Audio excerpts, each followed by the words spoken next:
Okay guys, so what I've got for y'all today is a preview of what the Houston Cougar offense could look like in the upcoming season. Now, if you haven't seen my last video, in it I previewed the defense, so this is kind of like a part 2. So be sure to watch my video previewing the defense, but for now, let's get into the offense. Alright, there you go. This is my starting roster I have for this coming season. So let's start with the O-line. This is where I have the most uncertainties. At center, we have a very experienced and proven lineman in Will Noble. He's been nominated for many awards and is probably the best offensive lineman on the roster. However, the rest of our line, although pretty experienced, still has a lot of unknowns. Braylon Jones, who was the left guard, started all 12 games, and as I remember, he was actually pretty good, but the rest of the linemen still have something to prove, I feel like. Overall, I think our O-line should be decent, but nothing special. Hopefully our new O-line coach, Randy Clements, can help us out there. Now let's look at our receivers. As you can see, I have Utah transfer Raylon Singleton as one of our starters, along with Courtney Lark and Keith Corbin. I bring up the receivers right after the O-line because I feel like they too have something to prove. All three receivers were highly rated coming out of high school, with Courtney Lark being number 231 on the ESPN 300. Unfortunately, though, we didn't see much playtime for Lark or Corbin in 2017, with Lark having 235 receiving yards and 2 touchdowns, and Corbin having just 164 yards and no touchdowns. Raylon Singleton did a bit better at Utah in 2017, though, with 479 yards and 4 touchdowns. So, what do I think about our receiving core?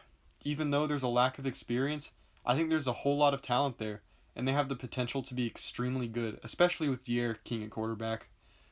Speaking of quarterbacks, this is the position I have the most faith in. The moment D'Eriq King became the starter of our team, I knew he was our guy. Not only can he run the ball himself if he has to, but his passes are extremely accurate. I'm very confident in King, and I think he's the quarterback we've been looking for all along to replace Ward. Also, don't forget about his backup, Quinton Dormady.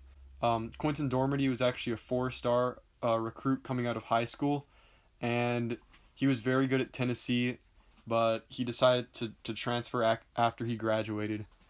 So I feel like Quinton Dormady gives our offense a kind of safety net in case King gets hurt or underperforms, and I feel like that's going to help us out a lot and make our quarterback position very good. So next, let's look at the running backs. Okay, maybe this is the position I have the most confidence in. Our starter probably will be Terence Williams from Baylor. In 2016, he had over 1,000 rushing yards and 11 touchdowns. Coming out of high school, he was a 4-star recruit. I feel like Williams, along with Mulbacar, who by the way was really good last year, will finally help us get our running game back on track. Also, I've been hearing these rumors that Duke Catalon might be returning to the team for whatever reason. I have no idea why he would do that. I have no knowledge about this, but if someone does, feel free to comment below. I'd love to get that cleared up.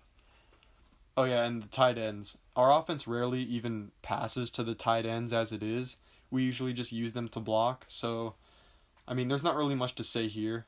Romello Brooker will likely be the man for the job because he started last year, but I wouldn't be surprised if I saw some action from Parker Eichenberger, the recruit from Katy. Well, that pretty much wraps up my analysis for the offense.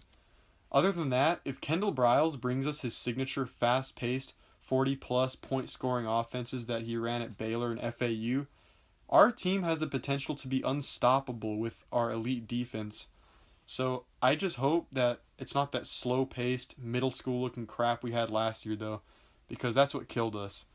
We held Texas Tech and SMU both below 30 points last year, but since our offense sucked, we couldn't do anything. It was like a good accomplishment holding them below 30 points. All we had to do was get our offense going and score more than that, but we couldn't even do that. So, I guess that's about it for the video.